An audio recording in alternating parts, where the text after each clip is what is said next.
Hello friends, कैसे हैं आप लोग। मैट्रिक्स में प्रारंभिक संक्रिया से किसी आव्यूह का व्युत्क्रम ज्ञात करना। प्रारंभिक संक्रिया यानी एलिमेंट्री ऑपरेशन जिसको आप कहते हो, उसकी सहायता से किसी मैट्रिक्स का इन्वर्स कैसे ज्ञात करते हैं, ये बहुत बड़ी समस्या है इंटरमीडिएट के छात्रों की। और आप जानते हो कि इससे 4 या 6 नंबर का तो बिल्कुल क्लियर है कि बोर्ड में एक क्वेश्चन जरूर आता है, ठीक है ना। और इसी में सबसे ज़्यादा विद्यार्थियों को परेशानी होती है। तो मैं आज जो है आपको केवल प्रारंभिक संक्रिया से किसी आव्यूह का व्युत्क्रम कैसे ज्ञात किया जाता है, केवल इसी टॉपिक पे बात करने वाला हूँ। तो चलिए स्टार्ट करते हैं। और सबसे पहली बात तो ये कि प्रारंभिक संक्रिया होती कितनी हैं। तो देखिए, प्रारंभिक संक्रिया कुल 6 प्रकार की होती हैं। 6 प्रकार में 3 होती हैं पंक्ति संक्रिया और 3 होती हैं स्तंभ संक्रिया। इसको रो ऑपरेशन कहते हैं, रो एलिमेंट्री ऑपरेशन। और स्तंभ वालों को इंग्लिश में कहते हैं कॉलम एलिमेंट्री ऑपरेशन। तो अगर हम रो ऑपरेशन लगाते हैं, देखिए किसी क्वेश्चन में, तो हम फिर उस क्वेश्चन में कॉलम नहीं यूज कर सकते। और अगर कॉलम ऑपरेशन कर रहे हैं तो फिर रो ऑपरेशन हम यूज नहीं कर सकते, राइट है। तो इन दोनों में से आप किसी एक ऑपरेशन का ही यूज करिएगा। या तो फिर रो करते हो तो रो ही करते जाना, और अगर कॉलम कर रहे हो तो कॉलम करते जाना। अब ये जो ऑपरेशन है यानी ये जो संक्रिया है, ये संक्रिया है क्या। तो आइए, इसको 3 संक्रिया रो में है और 3 कॉलम में है। तो आइए हम एक एक समझते हैं। तो देखिए, जो पहली संक्रिया है उसमें लिखा हुआ है कि आर आई को आप इंटरचेंज कर सकते हो आर जे में। इसका मतलब क्या हुआ कि आप किसी भी पंक्ति को चाहो तो दूसरी पंक्ति में बदल दो, दूसरी वाली को पहली में बदल दो। कैसे? देखिए, जैसे मान लीजिए एक मैट्रिक्स है 1 2 3 4 5 6 7 8 9। ये 3x3 का एक मैट्रिक्स है। अब हम जब क्वेश्चन कर रहे हैं वो हमें आवश्यकता है कि हमें पंक्तियों को बदलना है, तो हम क्या करें कि हम इसको ऐसे भी लिख सकते हैं, यानी 4 5 6 ये हम ऊपर कर दिए, पहली पंक्ति बना दिए, और 1 2 3 को हमने दूसरी पंक्ति बना दिया, और 7 8 9 उसी तरह लिखा रहा। यानी हमने क्या किया कि R1 को चेंज कर दिया R2 में और R2 को चेंज कर दिया R1 में। यानी ये पहली संक्रिया आप यूज कर सकते हो जब आप किसी भी आव्यूह का व्युत्क्रम ज्ञात कर रहे हो। यानी कोई भी पंक्ति को, किन्हीं भी 2 पंक्तियों की आपस में आप अदला बदली कर सकते हो। R1 को R2 में बदल दोगे तो R2 R1 में बदल जाएगी। इसी प्रकार बिल्कुल यही काम आप स्तंभों में भी कर सकते हैं। यानी CI इंटरचेंज हो सकता है CJ में और CJ इंटरचेंज हो सकता है CI में। दूसरी चीज़ क्या कह रहा है? दूसरी कह रहा है कि RI को आप लिख सकते हो KRI। मतलब ये है कि जैसे आपके पास कोई पंक्ति R1 है, तो अगर आपको ज़रूरत है तो आप उसको 3R1 भी लिख सकते हो, या 5R1 भी लिख सकते हो, या 1/2R1 भी लिख सकते हो। इसीलिए यहाँ K लिखा हुआ है। K का मतलब कोई भी अचर वैल्यू आप रख करके और चेंज कर सकते हो। तो जैसे देखो, ये लिखा हुआ था आपका 1 2 3 4 5 6 और 7 8 9, राइट है ना। तो अगर आप चाहो तो इसको बदल दो। जैसे आप चाहो तो R2 को बदल दो 1/2R2। तो अगर आप चेंज करोगे तो ये बन जाएगा 1 2 3, ये तो वही रहेगा, पहली पंक्ति है। दूसरा हो जाएगा 1/2 करो तो 2, 5/2 3, और बाकी जो 7 8 9 था, सॉरी यहाँ 7 8 9, इसमें कोई फर्क नहीं पड़ता। तो यानी कि आप जो इसका दूसरा एलिमेंट्री ऑपरेशन है, रो एलिमेंट्री ऑपरेशन, वो ये है कि आप किसी भी पंक्ति को चाहो तो आप उसमें किसी अचर वैल्यू से गुणा करके लिख सकते हो। जैसे R2 को आप 1/2R2 यहाँ लिख दिए हो। इसी तरह आप चाहो तो R1 को भी बदल सकते हो, इसी तरह चाहो तो आप R3 को भी बदल सकते हो। अब इसके बाद जो तीसरा प्रगुण है इसका, यानी तीसरा जो इसका एलिमेंट्री ऑपरेशन है, वो क्या कह रहा है? देखिए, वो कहता है कि RI को आप लिख सकते हो आर आई प्लस के आर जे, यानी कि किसी पंक्ति को आप उस पंक्ति में किसी दूसरी पंक्ति से कोई भी संख्या गुणा करके जोड़ करके भी बना सकते हो। समझने के लिए जैसे मान लीजिए हमारे पास एक मैट्रिक्स ए दिया है और मैं लिखता हूँ 2 3 1 है ना, -3 5 6 और यहाँ 0 3 9, ये हमारे पास है। तो ये देखिए हम चाहें तो इसमें हम R1 को बना सकते हैं R1 प्लस 2R2। अब यहाँ पर R1 प्लस 2R2 मैंने लिखा है, आप R1 प्लस 3R3 भी लिख सकते हो, 5R2 भी लिख सकते हो, माइनस का 3R3 भी लिख सकते हो, क्योंकि K कांस्टेंट वैल्यू है, ये प्लस की भी हो सकती है, माइनस की भी हो सकती है, 1/2 भी आप यहाँ पे लिख सकते हो। यानी आप R1 को चेंज कर सकते हो R1 प्लस के R2, यानी आप RI को चेंज कर सकते हो RI प्लस के RJ। तो देखिए ये क्या बन जाएगा, ये बराबर हो जाएगा, R1 को बनाना है R1 प्लस 2R2, तो 3 दूनी 6, इसमें जोड़ोगे तो माइनस का कितना 4 आया, फिर इसमें 5 दूनी 10, इसमें जोड़ोगे तो कितना आया 13, 6 दूनी 12, 12 में 1 जोड़ो तो कितना आया 13, -3 5 6 0 3 9। ये तो इस प्रकार जो आप ऑपरेशन रो में कर सकते हो, बिल्कुल वही नियम स्तंभ के लिए है। तो चाहे आप रो ऑपरेशन लगाओ और चाहे आप कॉलम ऑपरेशन लगाओ, कोई फर्क नहीं पड़ता। लेकिन अब जब हम इन्वर्स निकालते हैं तो इन्वर्स निकालने का एक नियम होता है, एक ट्रिक होती है। तो अगर आप उस ट्रिक से इन्वर्स निकालेंगे तो ये तो मेरा बिल्कुल चैलेंज है कि आपका कभी गलत हो नहीं सकता है। हाँ, बस इतना ज़रूर है कि आप गुणा भाग करने में आपको ध्यान रखना होगा कि आपका गुणा भाग गलत ना हो, और जिस नियम को मैं बताने जा रहा हूँ आप उस नियम का अक्षरशः पालन करिएगा। तो आपको ये ऑपरेशन आने चाहिए। ये 3 ऑपरेशन है जिनका आप इस्तेमाल करोगे, या तो रो का इस्तेमाल करो या तो कॉलम का इस्तेमाल करो।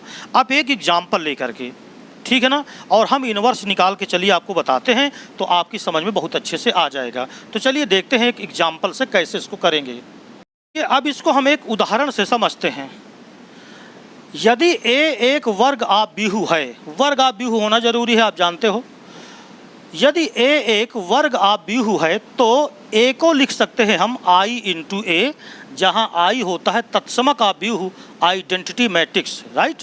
तो किसी भी आव्यूह को आइडेंटिटी मैट्रिक्स में अगर मल्टीप्लाई कर दो तो कोई फर्क नहीं पड़ता, तो ए को लिख सकते हैं हम I इंटू ए। अब हम करेंगे क्या कि ये जो लेफ्ट हैंड साइड में आपने ए लिखा है, इसको हम संक्रिया विधि द्वारा, चाहे रो एलिमेंट्री ऑपरेशन और चाहे कॉलम एलिमेंट्री ऑपरेशन द्वारा ए को हम बदल करके आई में लाते हैं, यानी ए को चेंज करके आई बनाते हैं। जिस तरह ए चेंज होता है उसी तरह आई को चेंज करते हैं, तो आई किसी दूसरे वर्ग आव्यूह में परिवर्तित हो जाएगा।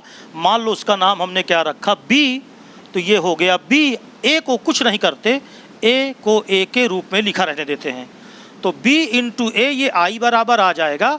और आप जानते हो किसी भी आव्यूह में उसके इन्वर्स का जब मल्टीप्लिकेशन होता है तभी आई आता है। इसका मतलब बी इंटू ए, अगर आई आ गया तो ये जो बी है यही ए का इन्वर्स कहलाएगा।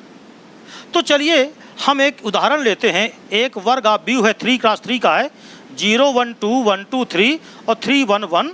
हम प्रारंभिक संक्रियाओं द्वारा ए इन्वर्स ज्ञात करना है, लेकिन एक मैं आपको इधर एक ट्रिक बताता हूं, उस ट्रिक को आप ध्यान से देखिए। देखिए, जब आप ए को आई में बदलोगे तो उसके बदलने में आप इस नियम का पालन करना, यानी सबसे पहले यहाँ 1 लाना, इसके बाद अगला नंबर यहाँ 0 लाइएगा, इसके बाद अगला नंबर फिर यहाँ 0 लाइएगा। ये तीर के निशान लगे हैं, इनको बिल्कुल इसी तरह करिएगा। फिर इसके बाद आप इधर आइएगा तो यहाँ लाइएगा 1, फिर आप आइएगा तीसरे नंबर पे तो यहाँ लाइएगा 0, फिर आप सबसे लास्ट इधर जाएंगे तो यहाँ लाएंगे 1, फिर आप जाएंगे 0 पे यहाँ, फिर इसके बाद आप ऊपर जाएंगे तो यहाँ लाना होगा आपको 0, और फिर इधर आएंगे आप तो फिर यहाँ पर आपको लाना होगा कितना, 0, राइट है ना। तो ये अगर आप सीरियलिटी बना के चलोगे तो आपका कभी गलत नहीं होगा। एक बार फिर से सुनो, पहले यहाँ 1 लाना है, फिर यहाँ 0, जब यहाँ 1 आ जाए तब यहाँ 0 देखो, जब यहाँ 0 आ जाए तो फिर नीचे 0, और जब यहाँ 0 आ जाए तो 1। इसी प्रकार ये तीर के निशानों के हिसाब से जिस तरह तीर के निशान चल रहे हैं उसी तरह अगर आप क्रम से बदलोगे तो बिल्कुल मैं गारंटी लेता हूँ कि आपका ये क्वेश्चन कभी भी गलत नहीं होगा, 100% सही होगा। बस इतना ध्यान रखना कि जो चेंजिंग ए में होगी वही इधर आई में होगी। तो सबसे पहले हम इसको लिखते कैसे हैं, देखिए हम इसको लिखते हैं ए बराबर, ए क्या है 0 1 2 1 2 3 3 1 1 बराबर आई 3 क्रॉस 3 का ही होगा तो 1 0 0 0 1 0 और 0 0 1, और यहाँ पर ए उसी तरह लिखा रहेगा।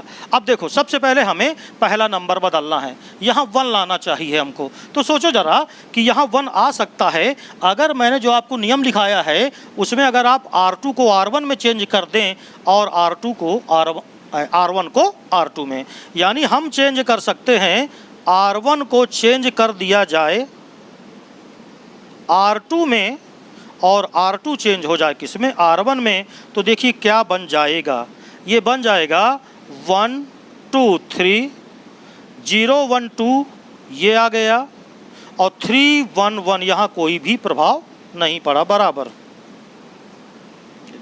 हाँ, यहाँ जो प्रक्रिया आप ए में लगा रहे हो वही आपको इधर आई में भी लगाना है। ये देखिए आई लिखा हुआ है, तो चेंज करो ज़रा इसको भी, तो 0 1 0 1 0 0 और 0 0 1 और इनटू ए, ये ए लास्ट तक लिखा रहेगा। अब सोचो ज़रा कि हमें इसको 1 में लाना था तो वो 1 आ गया, ये 0 लाना था तो 0 भी आ गया, यानी ये 2 तो हमारे चेंज हो गए। अब हमें तीसरा नंबर देखिए तीर के निशान के हिसाब से यहाँ हमें 0 लाना है। 0 कब आएगा, ये R3 है, अगर R3 में 3 R1 घटा दें, यानी अगर हम R3 को लिख दें R3 माइनस 3 R1, इस संक्रिया का इस्तेमाल कर दें तो देखो जरा क्या बनेगा।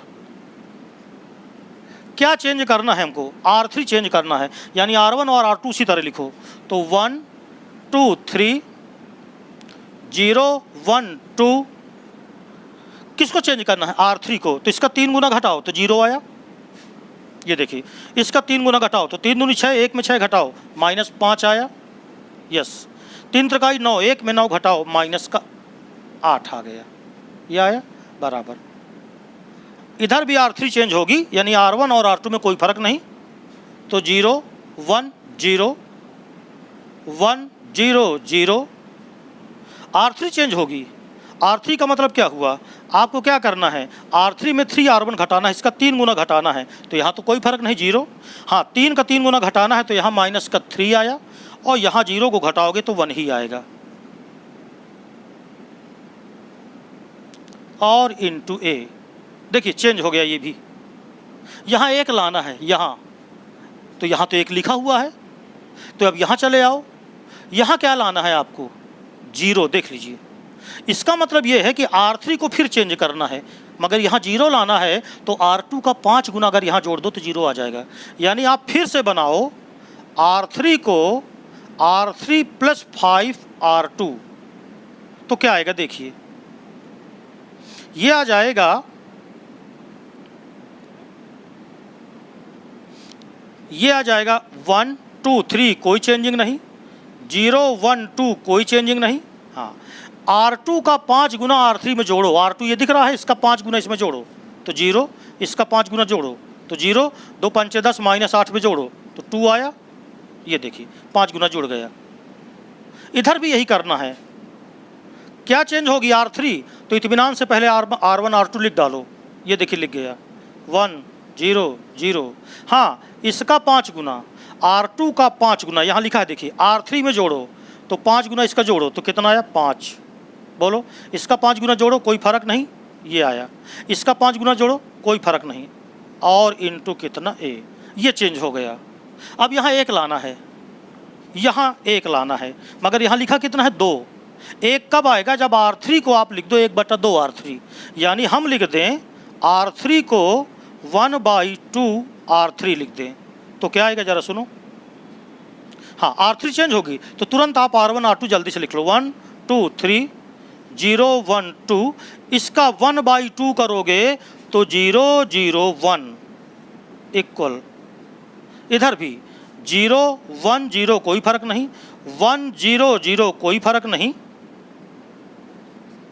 हाँ, इसका बाई 2 करना है तो 5/2 माइनस का 3/2 और 1/2, ये आ गया। इतनी बात समझ में आ गई। तो अब देखिए यहाँ 1 भी आ गया। अब यहाँ क्या लाना है? 0, यानी यहाँ आएगा 0। अब यहाँ 0 कब आएगा? जब आप R2 को बना दो R2 माइनस 2 R3, R2 को बना दो, R2 को बना दो R2 माइनस 2 R3, तो अपने आप ये 0 हो जाएगा। तो क्या आएगा देखिए, बराबर। हाँ, किसको बदलना है? ध्यान रखना, R2 को बदलना है, यानी 1 2 3 यहाँ तो वही लिख जाएगा, तो 1 2 3। हाँ, R2 को क्या बदलना है? R2 में से 2 R3 घटाना है। 2 R3 घटाना है तो 0, 2 R3 घटाएगा तो 1 ही आएगा। हाँ, यहाँ क्या आ जाएगा? 0, और ये तो चेंज ही नहीं होना, तो 0 0 1। बस इत्मीनान। इधर देखिएगा ज़रा, क्या बदलेगी? ना तो R3 बदलना ना R1, यानी 0 1 0, इसमें कोई चेंजिंग नहीं। R3 में भी कोई चेंजिंग नहीं, यानी R3 है 5/2, वो बदलेगा नहीं। माइनस का 3/2 ये नहीं बदलना, और 1/2 ये नहीं बदलना। सिर्फ किसको बदलना है? R2 को। तो चलो R2 बदलते हैं। R2 को क्या करना है? R2 माइनस 2 R3, R2 ये है R2 माइनस 2 R3, तो बताओ R3 में 2 का गुना करो, तो 5/2 में 2 का गुना करो तो 5 आया। 1 में 5 को माइनस करो, घटाना है, देखिए तो माइनस का कितना आया? 4, ये लिख दिया। फिर सुनो, माइनस का 3/2 में 2 से गुना करो तो 3 आया, माइनस का 3 आया, घटाओ तो प्लस का 3 आ जाएगा। ये देखिए प्लस का 3 आ गया। ठीक, इसका दुगना करो, 1/2 का दुगना तो कितना आएगा? 1 आएगा। मगर घटाना है R2 में, तो 0 में घटाओगे तो माइनस का कितना? 1 आ गया। बोलो, इतनी बात समझ में आ गई? तो अब बताओ कहाँ तक तुम पहुँच गए? देखो ज़रा, यहाँ ये 0 आ चुका है, अब 2 और बचे हैं। यहाँ आपको क्या लाना है? 0। तो यहाँ 0 कब आएगा? जब तुम R1 को चेंज कर दो R1 माइनस 3 R3, R3 का 3 गुना इधर घटा दो तो ये 0 आ जाएगा। तो चलो R1 चेंज होगा, ध्यान रखना, R1 चेंज करना है।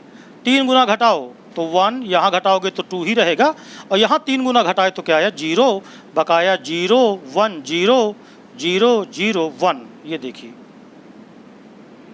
बात समझ में आ गई? बराबर। इधर भी R1 चेंज होगा। हाँ, किसका 3 गुना? R1 में R3 का 3 गुना घटाना है। R3 का 3 गुना 5/2 का 3 गुना 15/2, घटाओगे तो माइनस का 15/2। फिर इसका 3 गुना तो माइनस का 9/2, 1 में घटाया तो 1 धन 9/2, तो ये क्या आएगा? 11/2, यानी ये आ गया 11/2। बात समझ में आ गई? फिर इसका 3 गुना, देखिए ना, 3 गुना तो 3/2, 0 में 3/2 घटाओगे तो माइनस का 3/2। और ज़रूर एक बार चेक कर लिया करिएगा, R1 को चेंज करना है, R1 में से घटाते जाओ। इसका 3 गुना तो 15/2, 0 में घटा माइनस 15/2। 1 में, अब यहाँ देखो ये पहले से माइनस है तो माइनस माइनस प्लस, तो 9/2 जुड़ा तो 11/2, और इसी तरह ये घटा तो इतना आ गया। क्या इतनी बात आपकी समझ में आ गई है? बिल्कुल आसानी से। अब बस इत्मीनान से आप इसे लिख दो, माइनस का 4 3, माइनस का 1 5/2, माइनस का 3/2 और 1/2 इनटू a। बस अब आपको बचा क्या है? इसको 0 लाना है।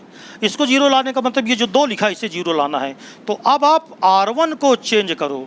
ये 0 कब आएगा? जब आप R1 को बना दो R1 माइनस 2 R2, R2 का दुगना करके इधर घटा दो तो देखिए क्या आएगा। हाँ, इसका दुगना घटाओगे तो यहाँ तो 1 रहा, यहाँ 0 रहा, यहाँ 0 0 1 0 और 0 0 1, बस एक लाइन इधर और बची है, इसको ध्यान से समझना। R1 में यानी माइनस का ये रफ है, ये रफ आप कर सकते हो अलग से, माइनस के 15/2 में इसका दुगना करके घटाना है, तो -4 का दुगना -8 और घटाओगे तो +8, तो 8 दूनी 16, 15 में 16 गए 1/2। कि देखो इसका दुगना घटाना है तो 11/2 ये पहले से था, 2R2 ये 3 है ना, इसका दुगना हमें घटाना है यानी -9, वो -6 घटाना है, तो 6 दूनी 12, 11 में 12 चले गए, -1/2। बात समझ में आ गई ना।